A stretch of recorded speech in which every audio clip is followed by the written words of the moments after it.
What makes you a part of your family?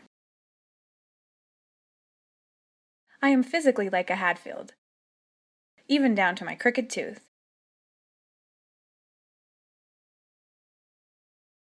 Though I look like my family, something deeper connects us.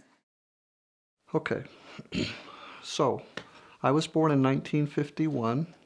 This is my dad, Kim.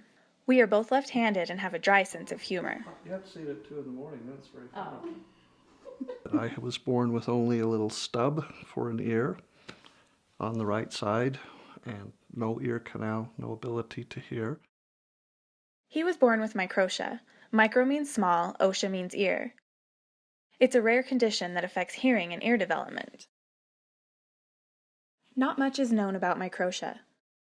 Doctors believe there is a genetic link, but Microtia can skip multiple generations, appear in either gender, and affect one or both ears. My parents thought I would be a scientist, but instead I make documentaries. This film is a record of one piece of our history. My parents, when I was born, sought out the best doctor of the day, and he said, I can help construct an outer ear. It won't be an ear canal hearing, but it would give some symmetry to the head. I began at the age of 9 months to have my first ear operation. My parents were always very good about my not having an ear. To my knowledge, they never once brought it up. I never remember them bringing me up as anything as other than as normal as my other brothers' sisters. My mom was sensitive that she had to speak more loudly or to a different direction or tell me exactly where she was at. I do remember that, but they only just gave me love. My wife had to have all of our children through cesarean, and in that early day, they didn't allow fathers in during the cesarean operations. So I waited in the waiting rooms. The nurse came in and said, do you have other children? And I said, yeah, I have 2 other boys. And she says, well, it looks like you have another member of your football team. I said, another boy? Nope, a cheerleader. You've got a girl. And that was very tender to us. And she said, but the doctor is going to want to talk to you. That made me wonder because no one had ever said that for the boys. And so when the doctor came in and said, we want you to go see your daughter, and we're excited for her, but we want you to know that she also was born with a malformed ear. And instantly, my heart was crushed. This was something over which I had no control, but felt responsible for. And doctors and nurses tried to console. As a girl, she could have long hair, would cover it, so it was probably okay, but it was still hurtful. I was very sad because I felt personally responsible for that. So when I was born, it was kind of a surprise. This is my older sister, Melissa. I could have inherited my father's condition, but instead, my sister was born with Microtia. Science can't explain why only one of us inherited this rare condition. I was born with a partial ear on my left side, and I didn't have anything at all right here. I didn't have an ear canal, so they had to make one for me because they noticed that I had a partial eardrum in there and they had some bones that worked. So they were confident that I could probably hear in that ear. So my right ear right here is just a normal ear, and thanks to our lovely genetics of the Hadfield and Clark family, I have a really large ear. And I'm okay at accepting of this ear. There's 3 stages in my life where I learned different things about myself. The first one was when I realized I couldn't hear. But I was in kindergarten and we had a substitute teacher, and I was in a corner and just playing away and just doing my own thing. And then the next thing I know, my substitute teacher is grabbing my hand and saying, you need to sit on the rug. You need to sit down and fold your arms. And she put my name on the board. That's sad. I just got so caught off guard because I didn't realize I couldn't hear. So I just was sitting there and I was like, what just happened? Like, I wasn't upset or sad or anything, but my name got on the board and I couldn't go to recess, and that's all I knew as in being in kindergarten. When I first was self-aware, it was about when I was 8 years old. I felt like, okay, at that age, people are more self-conscious about themselves and stuff like that. And so that's the first time I noticed I looked different. And so that was a hard transition. I remember being in the mirror and wanting it to go away. So that was tough. Sorry, you're gonna make me cry already. The closest I've come to having a sensation of stereophonic hearing was a set of headphones, of course, as good headphones do. It was sending the two signals from the CD to both ears so you'd get the stereophonic sound. But I swore for a brief moment or two that I was hearing in stereo, and I just closed my eyes and imagined, and I could just sense the orchestra was definitely coming out of that side for some tones, and then it would shift to the lower notes and I could hear that. And I just went through that for a bit and went, that must be stereo.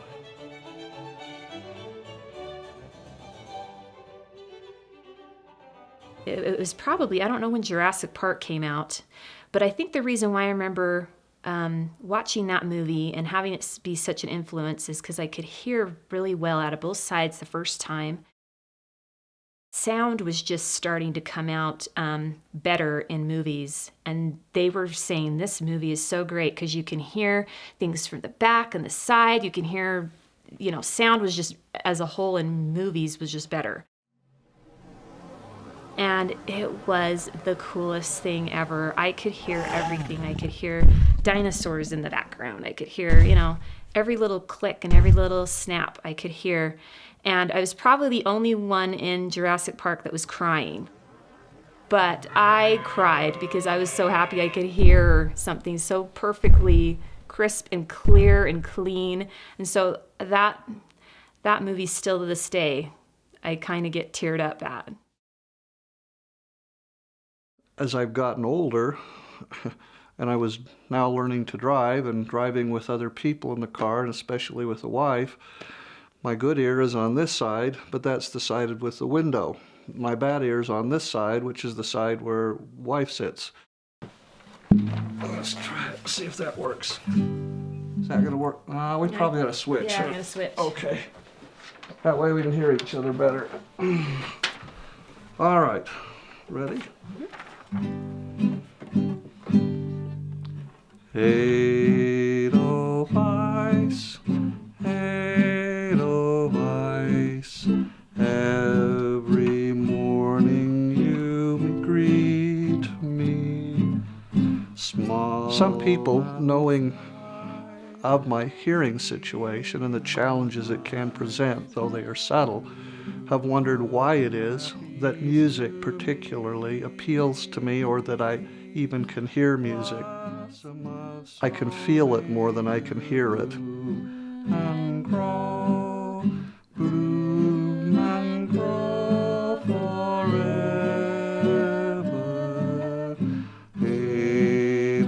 I have a gift to appreciate music and love it. I have probably a talent if I would develop it. But I refused when I was 8 to keep practicing the piano, and I've kicked myself ever since, as most do who do that.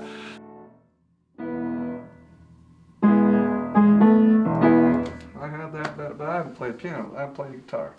So there we go. That's it. My dad was a pianist. One of the songs he had in one of his books was Beethoven's Moonlight Sonata. And it spoke to me on two different levels. One, musically, of course, it's very beautiful, it's very somber. But two, I very much knew the story of Beethoven's deafness that progressively took him away from his love. I knew the stories of his cutting the legs off his piano and putting it on the floor so that he could feel the sound in his ear. Having my own hearing problems, his angst and his pain spoke to me on that level. So this Moonlight Sonata has spoken to me because not only of its beauty, but because of the tenderness of wanting to hear something that you had created that was so beautiful, yet In time, you could only feel it because you couldn't hear what you had created.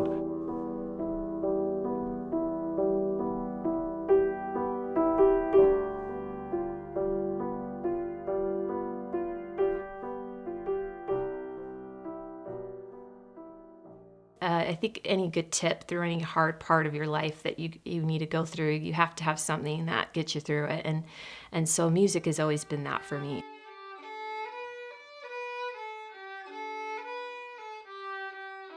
I've been really lucky to have parents that just let me do that and explore it, and not with my disability or anything that I have, they don't stop me from doing that. And then whenever anything was going tough in my life, that's kind of what I gravitated towards. It was either singing or playing the violin or anything like that. So I think that has just been such a wonderful gift that I have. And I'm not the perfect violinist by any means, and you'll see. And I am not the perfect anything, but it's what got me through.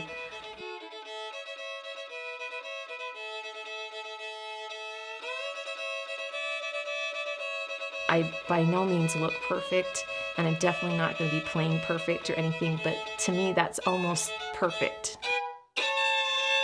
That was a sour note. So that's better. I've had to train my brain. I think the clearness comes from training your brain to say this is what this sound means, and that's when your hearing becomes clear. I wonder how much hearing is just perception, to be honest, because of that. My daughters were not born with microtia at all, but I was worried at the same time if they were born without any microtia, that how would they treat me and how would they accept me as their mom? And they have just not even cared at all. They just don't even know it's there. And especially Brianna, my daughter, who is learning how to do hair, she's always trying to convince me, Mom, we got to get this new hairstyle for you for church. We need to put your hair up and we need to make it look really pretty. And she's always made me feel just beautiful. She's just so sweet that way. I have a really good sense of humor about this because of my dad. My dad has always had a good sense of humor about, he's just kind of self-deprecated, in everything that he does. He jokes about being bald. He jokes about being left-handed. And Oh, yeah.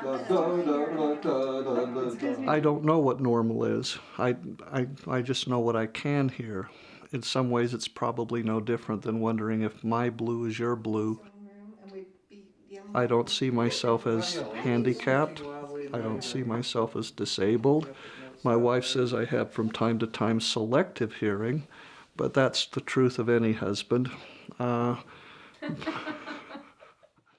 I recommend any parent to do if they have a child like me is just to be just a really good advocate for your child. Those experiences, as hard as they were as a kid, made me really, really strong.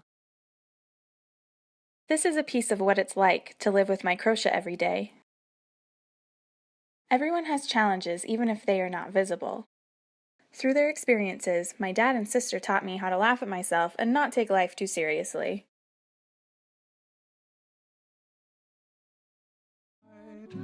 Clean and bright, you look happy to meet me. Blossom of snow, may you bloom and grow, bloom and grow forever. Edelweiss, Edelweiss,